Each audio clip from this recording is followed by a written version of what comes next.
wander in the streets with a funny look in his eye and just wandering everywhere. Or he may come to Vrindavan and start walking around the Parikrama Marg with a dazed look on his face, saying, Radhe, Radhe, Radhe, Radhe. Of course, that's not a bad idea. But if you give up everything and become apparently, at least externally, niskinchan, we don't know the state of his desires, and that's really niskinchan. When your hearts are free from all material desire and the mind is clean. It's nirbandha Krishna sambandhe yukta vairagya uchate. This is a Gaudiya conception. One may have many things, but if one has no attachment to them and uses all those objects and associates for the pleasure of Krishna 24/7, that indicates in this kinchan man, a shuddh man. So this is a higher standard of this kinchan. So he says unmad is this intense degree of love. It's actually a quality of prema, sneha. In spiritual love, there's gradations, one higher than the other. Sneha, man, or sometimes pranaya. Sneha, man, pranaya, rag, anurag, bhav, mahabhav. Then there's mohanakya and madanakya. Then the highest expression of mahabhav is this unmad, divya unmad, divya unmad. Here he's only saying unmad, but it's understood that it's divya, alokik, transcendental, because this madness in love is describing the chinmoy shakti of Krishna, his personal nija shakti, spiritual energies. Godly madness and divine love, spiritual love.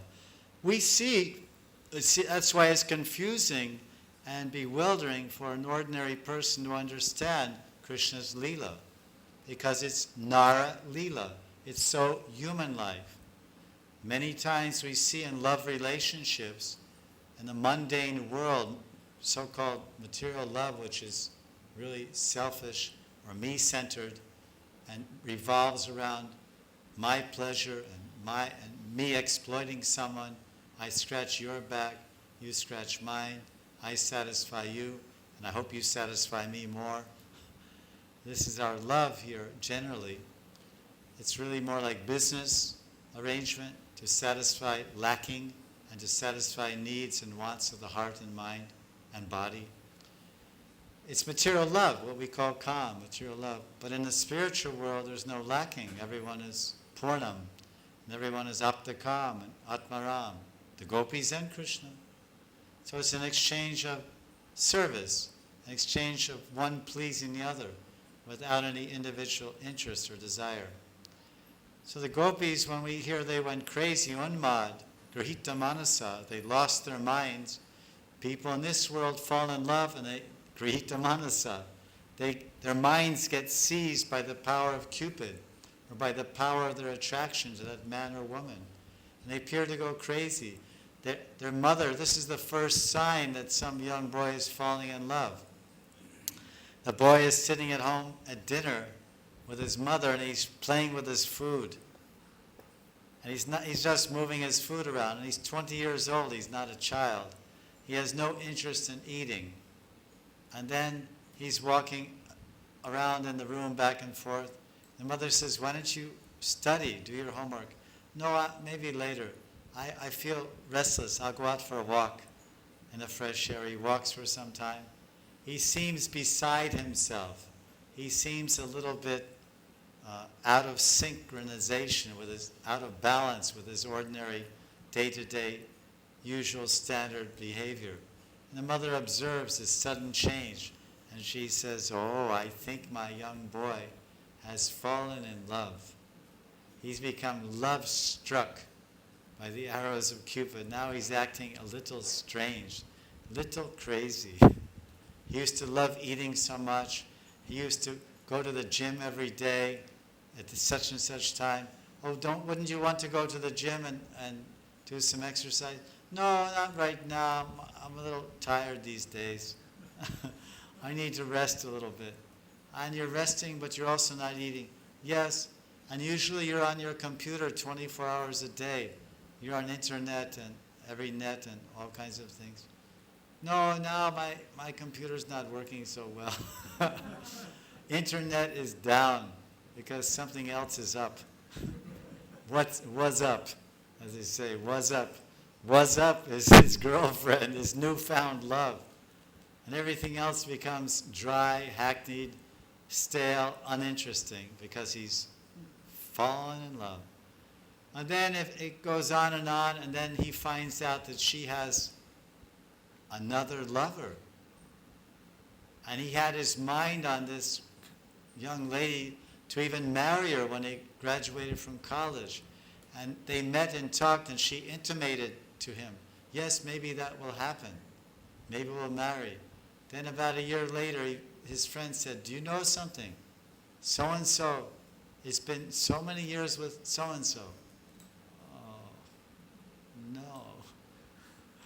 Then all those happy days and excitement and impatience and eager anticipation, it all washes away. Becomes so depressed and so sad.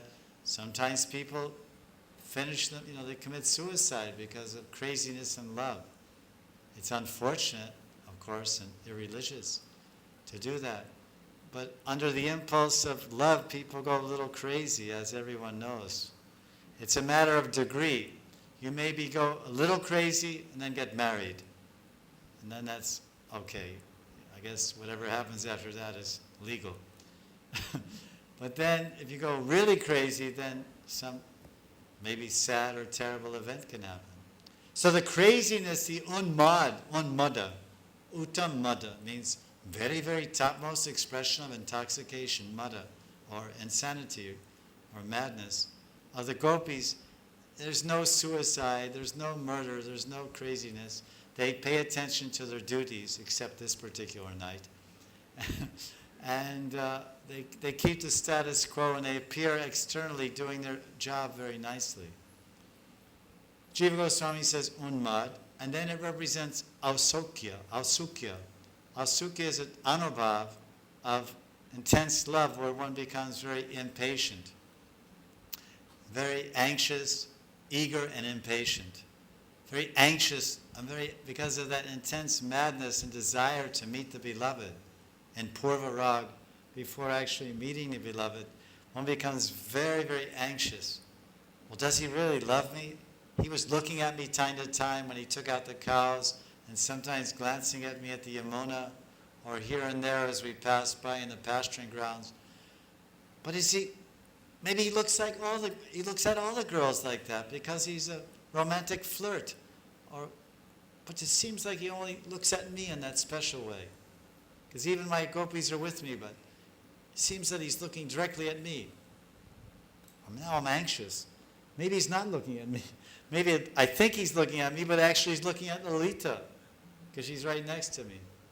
So anxiousness, otsukya, that eagerness and anxiousness, due to the intense attachment of the lover for the beloved, an intense anticipation and hope of meeting, then eagerness, I can't wait, I'm so eager to meet my beloved. Then so eager you become impatient. So all of that is proceeding and growing within the hearts and minds of the gopis. So when this Akhanda Mandalam rose in the Shard Purnima and Utpala Malika, blossoming Malika, and white Kumudi flowers in the Jamuna, when they blossomed, when the gopis heard this flute, Manoharam, then Grihita Manasam. First their minds became attracted, and then they became captured. Because you may be attracted to something out of curiosity, due to the sound or the sight or the fear or surprise, and then you're attracted and all of a sudden you get seized by that thing. For example, if you're walking down a footpath in the jungle, and you're looking here and there, you're slightly absent-minded, but you're walking and you're not expecting it, and all of a sudden a king cobra, which is a very special type of cobra, like 12 feet long or longer, goes rises on the footpath directly opposite you with his red eyes, and his hood is wide open about this big. His hood is flanged out, flared out about this big. And his tongue is going. And then at first your mind will be a little enchanted, like, what's that? And if you don't do something fast, like run backwards about 100 miles an hour and pray to Lord Nrsimhadev, that cobra will seize you. Grihita manasa, sharira manasa, sab manasa, sarva, everything manasa. He'll stand like this, and dong, ta, and then finished, el finito. It's all over. They're powerful. They're fast like lightning. So first Manohar, Jagokalam Vamadisham Manoharam. Their minds are enchanted. What is that? And then tum. Before they could wait, before they could run away, or at least get their minds gone, Krishna went, oh no, wait a minute. You're enchanted and you're thinking, wait a minute, Manoharam, I have charming eyes and my eyes are dancing like a Kanjana bird and I'm feeling attracted. I have to do something. Then, ooh, and then, oh, and then that Nishamyam Gita, oh, it's so wonderful, it's so nice. I want to linger, I can't run, I want to stay and hear that Murli. And then all of a sudden, oh, I waited too long. The Murli entered my heart and now Ananga Vardhanam. Now that intense romantic spiritual love, Ananga Vardhanam, is increased and fortified and expanded and enhanced. And that has started to melt and seize my heart. And I'm frozen, I'm immobilized, I can't move. And all of a sudden, this Krishna Grihita Manasa. First was Manohar. Manohar is Krishna stole the mind. And then after that, it was Ananga Vardhanam. Then he enchanted their minds, and then he expanded their hearts with his love and took over their hearts with his presence of his divine love, his Madhurya Prem. And before they could move this way or that way, and then Krishna, that all-attractive Krishna, seized them with his hands. You're not going anywhere. You can't run or move a step. You're captured by me. Manohar Krishna. Brajastriya Krishna. Krishna captured the Brajastriya directly. Not with Jagokalam, not with Ananga Vardhanam. Jagokalam is his flute. Ananga Vardhanam is the prabhav, or the effect of the flute, transforming their heart and expanding their love. Now it's Sakshat Krishna. Tam. He grabbed their heart. Brajastriya Krishna. Grihita Manasa. Not the Jagokalam, not the Ananga Vardhanam. Directly Krishna.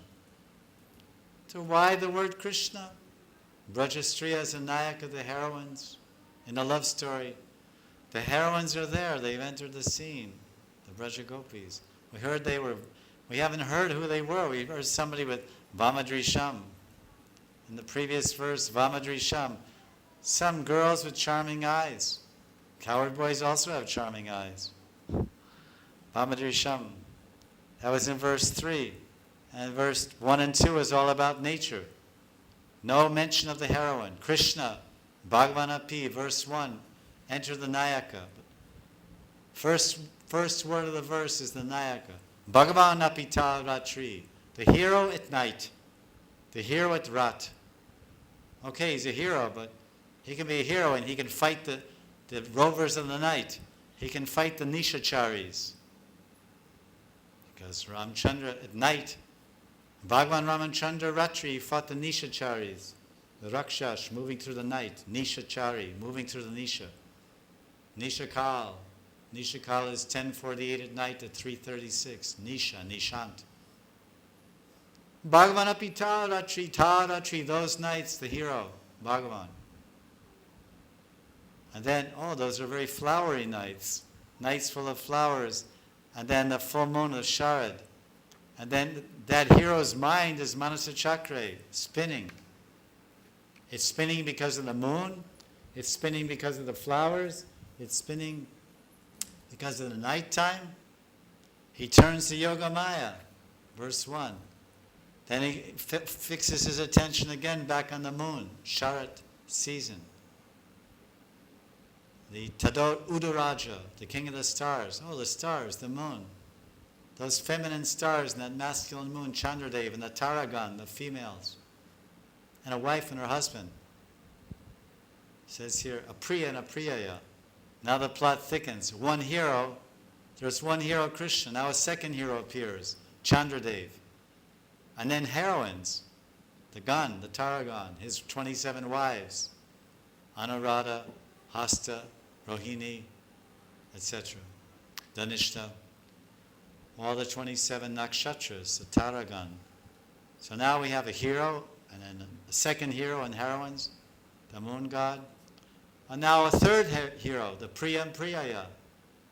Just like a husband returning from a journey and coloring the face of his wife with kumkum out of happiness and to enhance her beauty in a loving mood of romance.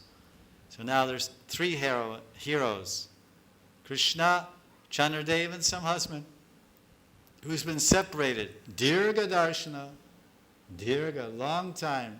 Haven't seen in a long time. Long time no see.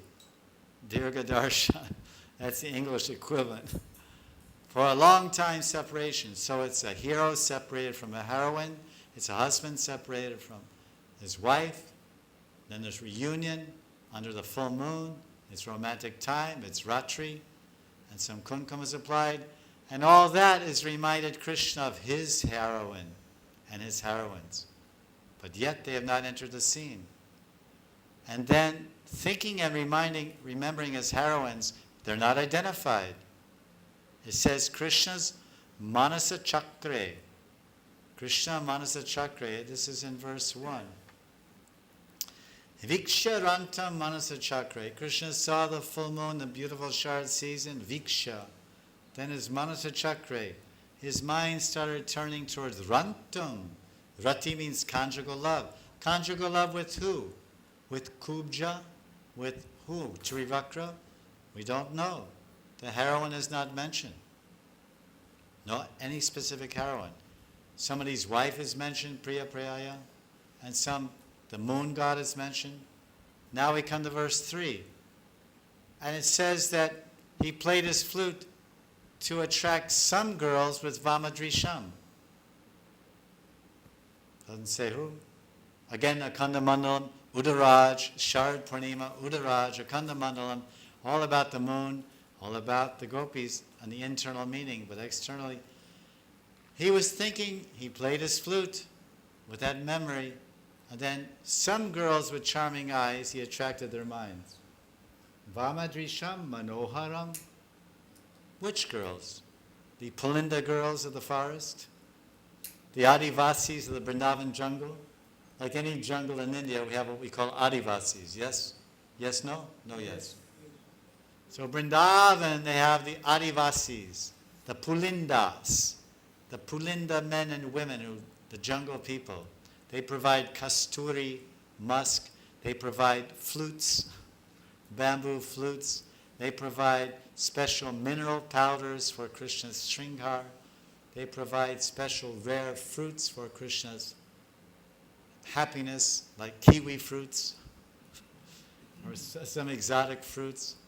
They are assistants of the gopis and their service to Krishna. They bring special flowers to Mother Yashoda for her Shiva Puja and her Narayan Puja, Nandishwar, mostly Lakshmi Narayan Puja. They bring special java flowers and other flowers from the forest trees so the Vrishabhanu can do a Surya Puja, because the favorite flower of Surya Deva is the java flower, which grows high on a very big tree which grows in the forest. It's called the flame flower in English.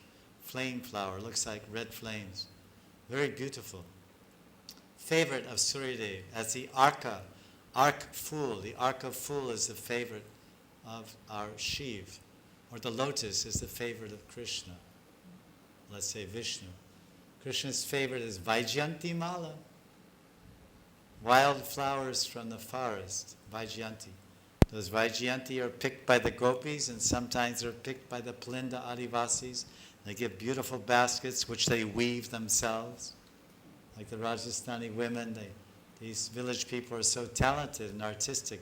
Beautiful functional baskets, and so many poetry and pottery and kumbhas and mudkas and even foot scrapers.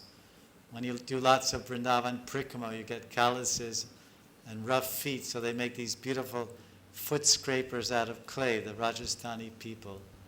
And they just natural clay from the earth, and they shape it, and they paint designs on it, an elephant or a peacock, and make a little handle, and it's all grooves on it. It's a natural, beautiful piece of pedicure equipment from the French salons of the Rajasthani deserts. And they go to the roadsides in Goregaon and they sell them for a whopping 25 rupees. And they're the best artistic. They're artistic and shapely, nice curves and very beautiful shapes and a natural reddish earth color. And we call them in English a foot scraper, scraping off calluses and rough feet from walking barefoot on Giriraj Prikrama or Trasikosh Prikrama through the villages. Maybe you've seen. Have you seen? They're very functional. They're natural, God elements, and they're designed by those beautiful people. I'm not saying they're Adivasis, but they're village people, simple people, but making such artistic, beautiful things, which I so much appreciate, coming from the high-speed, high-technology America, where we go into the supermarket and they have a little thing in a plastic thing which pollutes the ground and air, piece of cardboard and plastic, and some piece of metal from a factory, a big stinky smelly factory somewhere, and a piece of metal and little grooves in it, and you scratch your feet with that. It has no artistic design, has only function, and it's not natural. It's made in a factory, and so much pollution and exploitation involved in that. And simply you take a piece of earth and then take some weeds and make a fire. You mold the clay, you put it in some gobar and some busa and some gobar and burn it overnight, and you get a beautiful foot scraper. It lasts for years if you take care of it. This is India. Function, beauty, culture, and God. Function, beauty, design, and God. But now it's Raslila.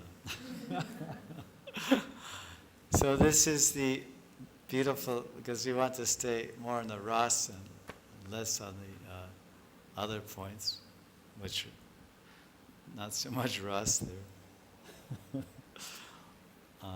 Brajastriya Krishna Grihita Manasa. So this natural bamboo flute. So the point is, we're trying to discover, it's a love story. The movie has started, we're watching it. And someone told us, you must see this love story. It's the greatest Hindi love story greatest Hindi love story ever in the history of Indian movies. It won 10 million awards, it's so great. The lyrics, the soundtrack, the music, the acting, superb. 5 stars, this and that. Do you want me to tell you about the plot? No, don't tell me. I want to see. Now you're watching the movie for 15 minutes, 20 minutes, only the hero. And all the ladies in the audience are sleeping. And so are the men. No, maybe the ladies are awake. It's only the hero. And you say, where's the love story? The hero's playing cricket. He's driving a sports car. He's a big international cricket person. He has so much money. And he's moving here and there in this place and with his friends. Then, after 15 minutes, enter the lady. Acha, the plot thickens. And then your mind says, is this the one? And she says, hello, I'm your sister. Oh, this is not the heroine, neti. And so you're wondering, when will the heroine appear on the stage? You've ever seen a movie? In the first 5 minutes, you know the whole movie? No, it comes in pieces, piece by piece, like an emotional puzzle of color and music and exchanges and scenery and action and dance and music and violence and romance and everything packed in 3 hours or whatever it is. So Ras Leela is a drama. 5 acts, 5 scenes in each act. There's dialogue, monologue, discourse. Everything is there. Discourse and dialogue, monologue, all these types of speech are there. And then we see all the aspects of drama. That was in our introduction. So some of the acharyas have analyzed Ras Leela as drama. It is drama. It's a love story. It's a Sanskrit, full Sanskrit drama. You can have a play with the Ras Leela, a musical score, an action, everything. This is the beauty of it. There's narrative, dialogue, discourse, and monologue. 4 voices. There's 4 voices in the Ras Leela. The narrative is Shukadeva Goswami describing the flow of the events. And the dialogue is when Krishna and the gopis are speaking. And then the monologue is when gopis are just crying out for Krishna, speaking to the trees. That's monologue. There's no dialogue. The trees aren't speaking back. Tulsi's not, they're asking questions. It's a one-way speech, monologue. Then there's discourse. This dialogue is communication. Hero and the heroine. Oh, Swagatam, Gopiyon. Why have you come out here in the middle of the night? Have you come to see the full moon glistening in the forest? Have you come to smell the beautiful night-blooming lotuses, komunaki? Oh, I can't understand why you're here. And then they reply, and that's the dialogue. Ari, you invite us with your flute. You incite us with romantic desires. Now you're asking these silly questions. Dialogue. And then the discourse is when Vyasadeva, Shukadeva Goswami is teaching or answering questions of his student, Maharaj Parikshit. Oh, Shukadeva, how is it that the Supreme God can dance with the wives of others? This is the question he asks in the Ras Leela. And then Shukadeva says, I've already told you about the story of Shishupal in the 7th canto or somewhere, early in Alaska and Eskimo land and everywhere. And they don't have 7 Pharaohs and all these Ganesh Puja and all these things. But they get married and there's some love and some not love. It goes on. This is the world. So now the Braja Gopis are there and Krishna is there. Brajastriya, Krishna. Now this is the problem. There's Brajastriya and Krishna, and there's a result. 1 + 1 = 3. No. 1 + 1 = 2. So there's the hero, the heroine, and a result. A cause, and a result. So a husband, a wife, and what's the result? A child. So now you have a hero and the heroine. The result is madness. Love, another name for madness. Brajastriya, Radha, especially. Then Krishna, then Grihita Manasa. Who is Grihita Manasa? Is it Krishna Grihita Manasa? Was his mind completely stolen by the gopis and seized and captured by the gopis? The answer is yes. Or is it Brajastriya Krishna Grihita Manasa? Is it the Brajastriyas whose mind was completely captured and stolen and conquered by Krishna? Grihita Manasa. And the answer is also yes, because they both fell in love. And they were so much anticipating their meeting, which had been long overdue, and they were both very impatient, both anxious and eager. And this was the night of meeting and culmination of their ever-growing love. The acharyas are taking it from the angle that Krishna, with his flute, he acted like a thief and seized their minds. So something happened here that we'll see as these verses unfold. Because now the mind is stolen. Usually when someone's mind is stolen or occupied by a foreign entity, like love, the mind is occupied by a foreign entity like love or pyar, or which is a positive tenant in the mind, or a positive guest in the mind. Then there's a negative guest in the mind known as a bhut or prate or ghost, which can create unfortunate or difficult actions in the mind and life. So verse 5 and 6 and 7, they describe the effect of the madness of love on the gopis' lives. Their madness was in love, and the cause was Krishna and his flute, his romantic flute, and his romantic darshan, and the romantic night. And all these factors mixed together, the Udipan Vibhav and the Lamban Vibhav, and then that stimulated the Madhura Rati of conjugal love, romantic love. And then so many anubhavas came, and strange behaviors, and then ashtasattvic bhavs, and running to Krishna, and vyavachari bhavs when they're meeting. All of this enhances the permanent, loving, mellow and ocean of rasa in their hearts, like waves and whirlpools and currents in the ocean. The ocean is always there. Sometimes the ocean spins in a whirlpool. Sometimes the ocean pulls in what we call an undertow. You're swimming and all of a sudden you get pulled under the water and taken straight. That's called undertow. The ocean appears to grab you by the toe, the big thumb, as people say in India. This is the thumb, and that's on the feet. It's called the toe. Some people call that my big toe on my feet. Now that anguli. Baro anguli. What do you call a big toe? This is called the thumb. And these are anguli. And it's called padanguli. This is called hadanguli. But this is called the thumb of the hadanguli. Anguli means the end of the fingers, and padanguli means the end of the feet. But what do you call the big toe? And this is called pinky. It's also called anguli, yes? This is called thumb. It's also called anguli. So this is called pinky toe. And it's called big toe. No, it's called toe. It's called toe. On the feet, it's called toe. Here, it's called thumb. My Indian friends say my big thumb. They learned this with English. At any rate, the gopis, they got seized. Oh, no, I'm talking about the ocean. Has different currents. So the ocean of Madhurya Rati has different currents. Some are like an undertow. They grab you by the toe and pull you under the water. It's a way of, they pull your leg and you're trying to stay afloat. Because we grew up near the beach.